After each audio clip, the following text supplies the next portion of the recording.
Good morning, everybody. Happy Tuesday. I hope you guys had a good Monday. I know I did. It was a bit of a weird Monday for me, but I put on some makeup this morning. I have my coffee, and it's a new day.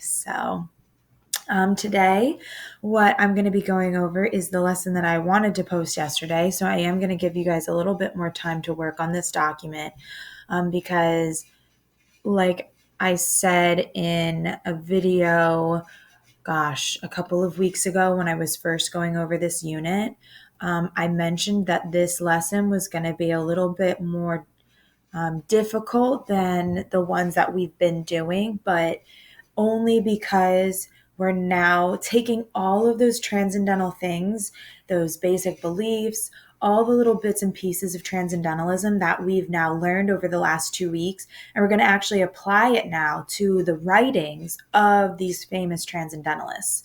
So today we are going to be reading a couple excerpts of Self-Reliance by Ralph Waldo Emerson. And like I said, we're just going to read excerpts of it. So, what we're going to do is, I have my teacher model here. You will absolutely have access to this. I'm going to give you guys a couple options of what to do for today that you can then space out over the next couple of days. And then I'm going to post a second part of this assignment, which is just the same thing, but other sections of the writing. So you guys have some more time to space out. You can go back and look at your previous work, and you can, again, continue to use my model. So really quick before we jump into this, attached to this lesson today, I have written out for you all of the basic beliefs of Transcendentalism.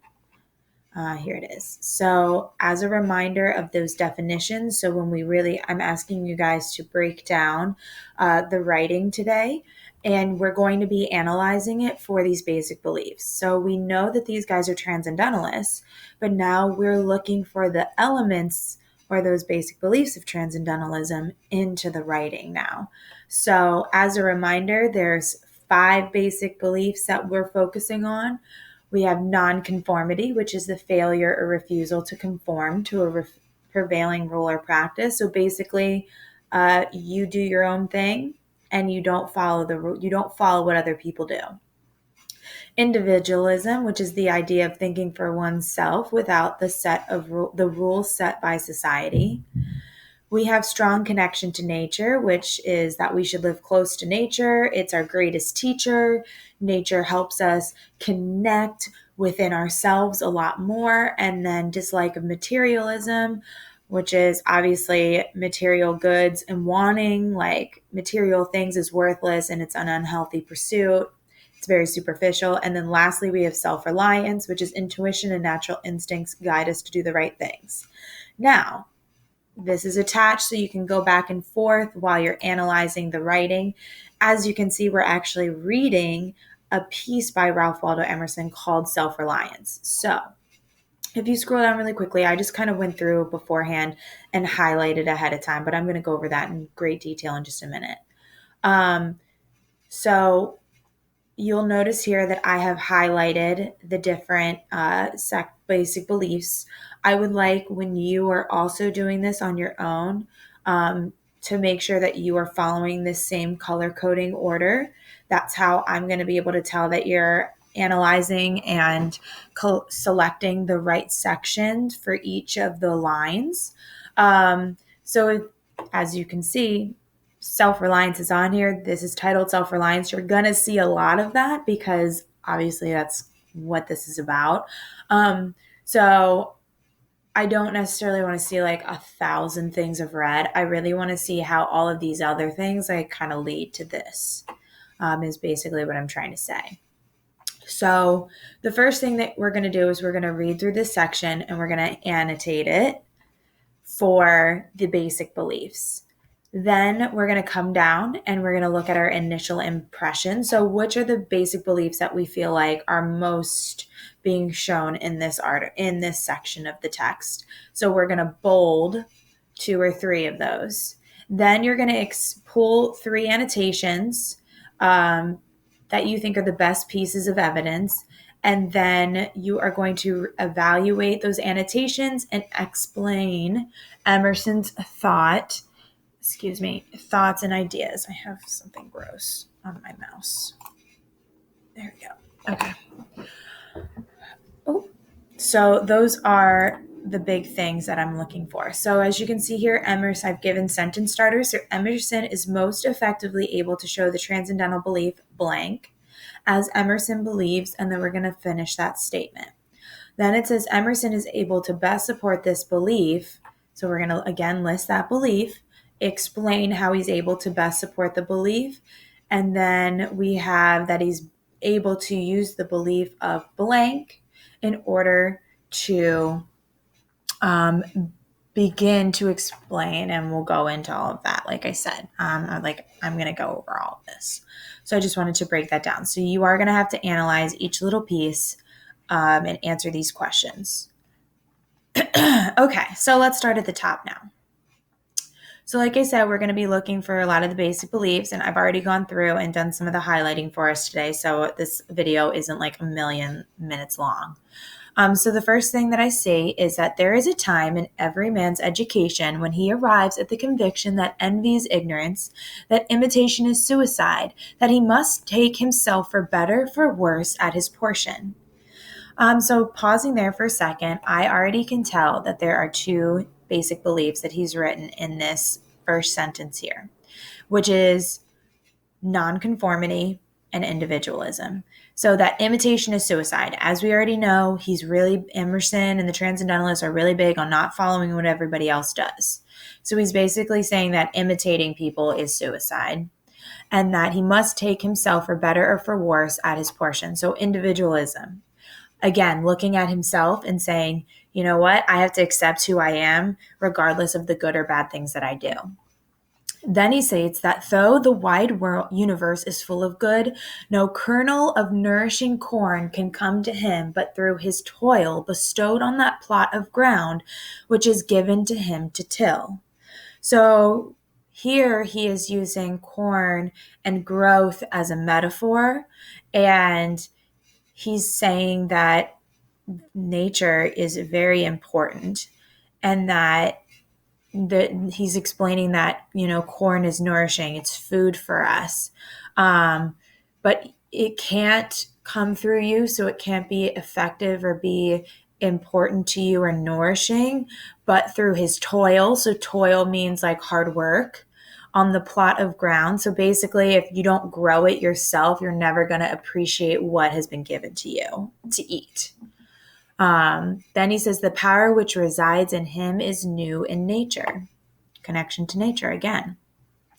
And none but he knows that what that is which he can do, nor does he know until he has tried.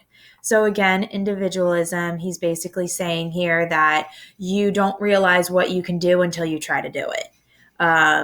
So he's really kind of asking us to push ourselves as an individual and say, what can you do to better yourself? Which is, again, a part of what Transcendentalism is all about. So not for nothing, one face, one character, one fact makes much impression on him, and another none. This sculpture in the memory is not without pre-established harmony. The eye was placed where one ray should fall, that it might testify of that particular ray. So the eye, something that I didn't really get a ton of time to go into with us, just because it is a little complicated. I might try to talk to you guys about it a little bit later, is that Emerson always believed that there was like this eye, and it was kind of God, but not really, but basically like this thing that just saw everything, and that nature also sees everything as well. Think about all of the things that we've seen now come to be nature-wise since we've been in quarantine. You may have seen articles of the water is cleaner, the air is cleaner, animals are coming out. There were like coyotes on the Golden Gate Bridge. So this is basically what he's saying here, that it might testify. So the one ray should fall. So the ray that's being described here is the sun's rays. So that is connection to nature. And then he says, but we have expressed ourselves and are ashamed of that divine idea which each of us represents. It may safely trusted as proportionate and of good issue, so it be faithfully imparted, but God will not have his work made manifest by cowards.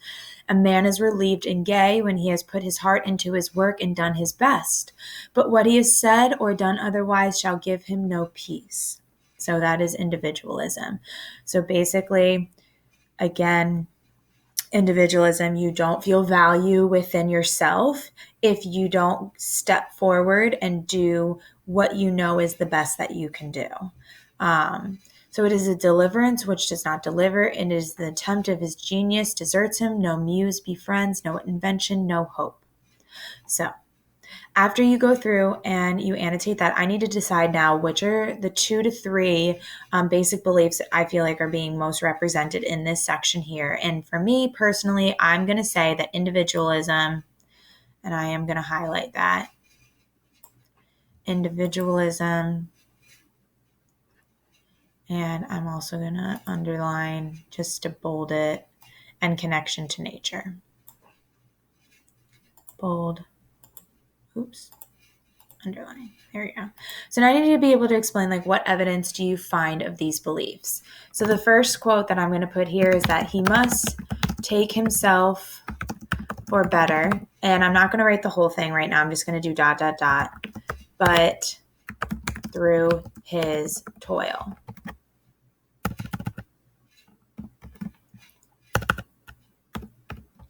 So I'm going to pull that quote. Where is it?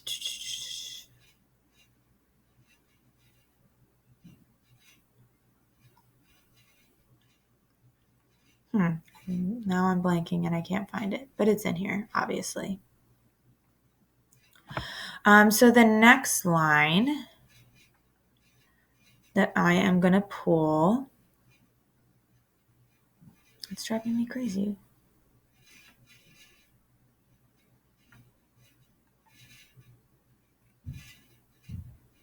Oh, here it is. So like this whole piece right here. Okay. The next line that I am going to pull is the power which resides in him is new in nature.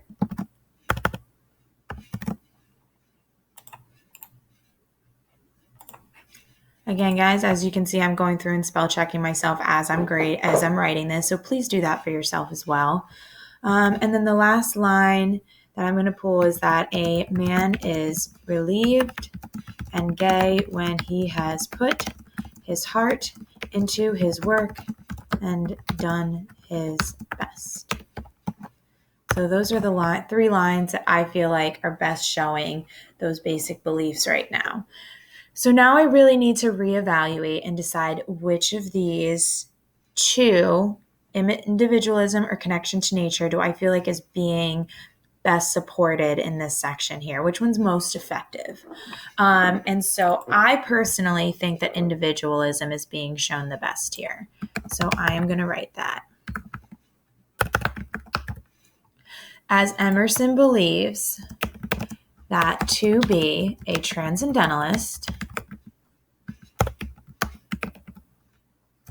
we must rely on ourselves to achieve greatness and work hard to do it.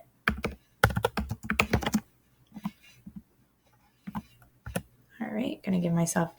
So Emerson is able to best support this belief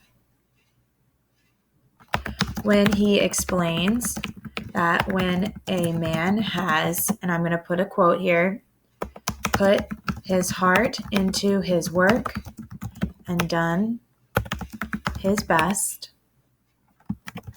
he is able to show his full potential. And I am just going to unitalicize that for now.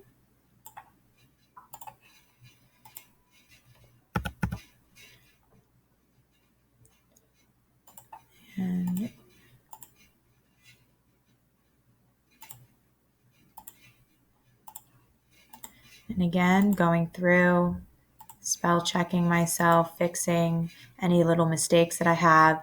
And now I'm going to say Emerson is able to use the belief of individualism. And just for purposes for you guys, I'm going to underline and bold that.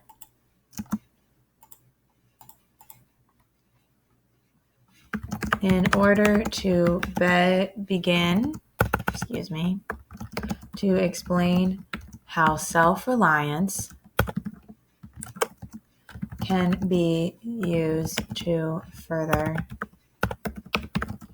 one's self. So as you can see, guys, you're basically going through and you're explaining how these basic beliefs are showing self-reliance in a way. You know, he wrote about being able to rely on yourself, and he uses these basic beliefs to explain those things.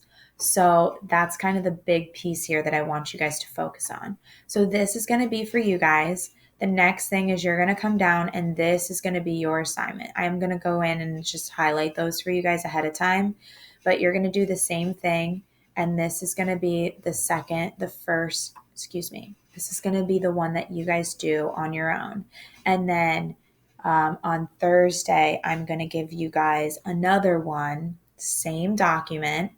I'm going to give you guys another one, and you're going to do the exact same thing again. And I'm going to give you a choice to do between like 2 or 3 different sections, so you can choose your own.